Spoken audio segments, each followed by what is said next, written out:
महाराज जी, मुझे मेरी पत्नी के प्रति बिल्कुल भी आकर्षण नहीं आ रहा। दूसरी स्त्रियों के प्रति मन आकर्षित होता है। नहीं मन को होना चाहिए। समझाना, नहीं, किसका समझाते प्रश्न है? समझाते थक गया। हाँ, नहीं, बिल्कुल नहीं होना चाहिए बच्चा। खास बात समझो तुम, देखो अब खास बात ये है कि ये चमड़ी का खेल है। यहाँ मलाशय, मूत्राशय है। कुछ खास बात कहीं सोने के नहीं लगे अंग, कहीं हीरा जवाहरात के अंग नहीं बने, सब मांस के बने और सब मलमूत्र के द्वार हैं। केवल वो बुद्धि मलिन हो चुकी है, इसलिए आकर्षण है। तो उस आकर्षण को मिटाने के लिए हमारे शास्त्र ने पाणिक ग्रहण संस्कार ब्याह का, कि आप सीमित होकर करोगे तो एक दिन आपको अपने आप वैराग्य हो जाएगा। सच्ची मानो ना, आप एक पत्नी में आसक्त हो जाए, कुछ दिनों के बाद आपको घृणा होने लगेगी। यार क्या है इसमें, आने लगे, क्योंकि इसमें सुख लई। तभी देखा है हमने, गांव में देखा है, थोड़े थोड़े संतान हो गए, दरवाजे के बाहर चारपाई में लेटने लगे, अपने आप संयम में आने लगे।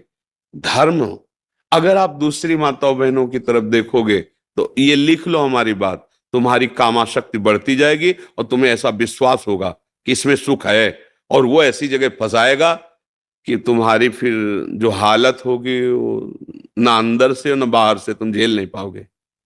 पक्की बात है, पक्की बात। जब बिगड़ जाएगा ना आचरण तुम्हारा, तो फिर ना अंदर सुधर पाओगे ना बाहर तुम रह पाओगे। जो पराई स्त्री पर नजर डालते, कितने दिन छुपोगे? एक दिन जब चौड़े पे आओगे तो कोई ना कोई है ना उस स्त्री का, भाई होगा, पिता होगा, पति होगा, कोई ना कोई तो है संरक्षा में।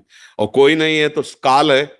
काल तुम्हें ऐसी जगह फंसा के नष्ट करे, होश उड़ जाए। व्यभिचारी की कभी भी सुख शांति सदगति नहीं होती। अगर ब्याह हुआ है तो अपनी पत्नी में ही भगवत भाव करके कि प्रभु इसी रूप में आए, हमारे अंदर चाह थी भाई कोई साथी मिले तो इसी रूप में आए हैं बस। और शांत, ये उद्दंडता अगर बनी रही तो दुर्गति पक्की है, पक्की। इसलिए मतलब ये नेत्र चराना बंद करो। ये नेत्रों को जो चराना होता है ना, हाँ, ये दैवी शक्ति है। जितना बुरा देख करके सोचोगे उतने तुम्हारे सुकृत नष्ट हो जाएंगे और आगे तुम्हें दुख मिलेगा पक्का। इसलिए बहुत होश में रहो, बहुत होश में। जरा सी गलती तुम्हारे कई जीवनों को नष्ट कर देगी। देखो, एक बीच में हमें किसी ने बताया था कि वहाँ कोई स्कूटी से लड़की जा रही थी, उसकी स्कूटी खराब हुई और चार लोग ट्रक वाले ऐसे खड़े थे, उसको काम दुकान जानते हैं, ले गए और गंदे आचरण करके तेल डाल के उसे जला के मार दिया।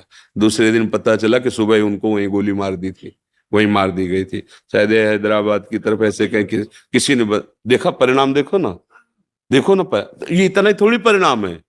ये तो यहाँ का हुआ व्यवस्था। आगे जो व्यवस्था होगी वो इतनी बुरी व्यवस्था है नरक में कि वहां कोई किसी की सुनता नहीं, वहां कोई सिफारिश नहीं, वहां मरना नहीं। वहां अगर कोलू में पेरे जा रहे हो तो पूरे चैतन्य एकदम बेहोश नहीं, बार बार। तो इसलिए जो पराई स्त्री के साथ संभोग की तो वो लोहे का खंभ तपता हुआ आग की ज्वाला की तरह 10-10 हजार वर्ष तक चिपकाया जाता है। जलते रहो, मरना है नहीं। ऐसा अगर स्त्री कोई पराय पुरुष के साथ ऐसा, बहुत होश में, ये मिथ्या नहीं है। जैसे अभी आपको लगता है क्या कानून है यार, जो कर फंस जाओ जरा सा, तुम्हारे ऊपर केवल कानून में जाके रिपोर्ट हो जाए कि आप छेड़ रहे थे, आप ऐसा कर, फिर देखो क्या होता है। अगर आप प्रमाणित पाए गए तो आपको सजा हो सकती है, आजीवन कारावास या जो भी दंड मिल सकता है। तो है ना दंड विधान, तुम्हारी मनमानी से थोड़ी है। ऐसे ही ये भागवतिक दंड विधान जो नरक है, अरे कहां नरक स्वर्ग, ऐसा नहीं है। जेल है ना भारत में, दंड विधान है ना। अरे बोले कौन देखता है किसकी?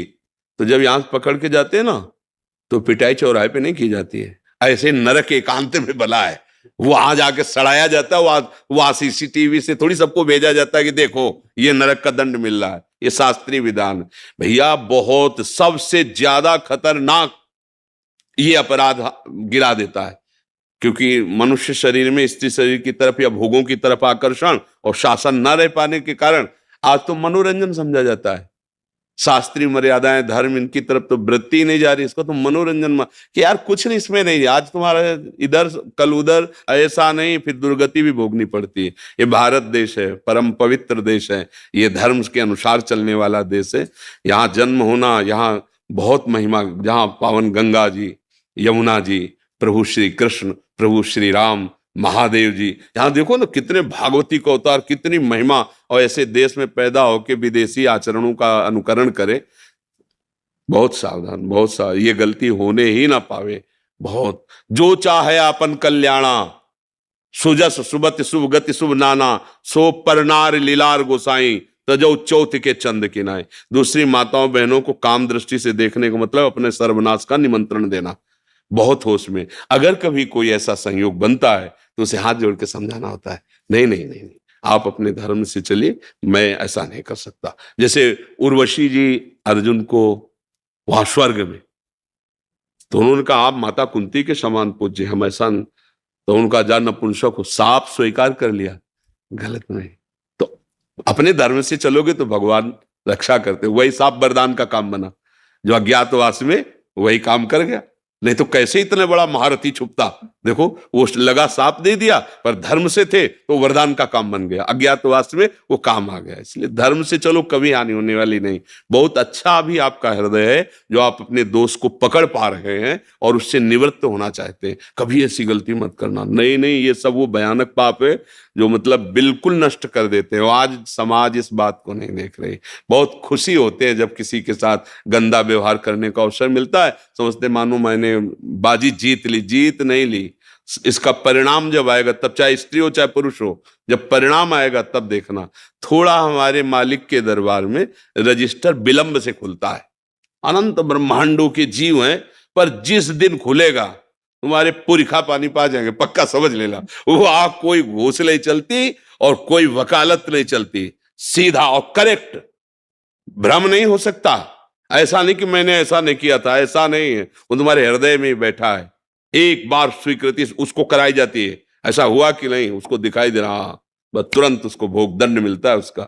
इसलिए बचो, राधा राधा राधा, इसीलिए कहते हैं हाँ, नाम संकीर्तनम यस्य सर्व पाप प्रणाशनम, जिनका नाम कीर्तन करने से सारे पाप नष्ट हो जाते हैं। सबसे गलतियां होती हैं, प्रभु क्षमा भी करते हैं। तो राधा राधा नाम जप करो, कभी ऐसा नहीं। माताओं बहनों की तरफ ये देवी शक्ति है, जो अपने पाणी ग्रहण करके धर्म के अनुसार स्वीकार किया वही भाव रखो। नहीं ब्याह हुआ तो संयम से रहो, भजन करो, मुक्त हो जाओ।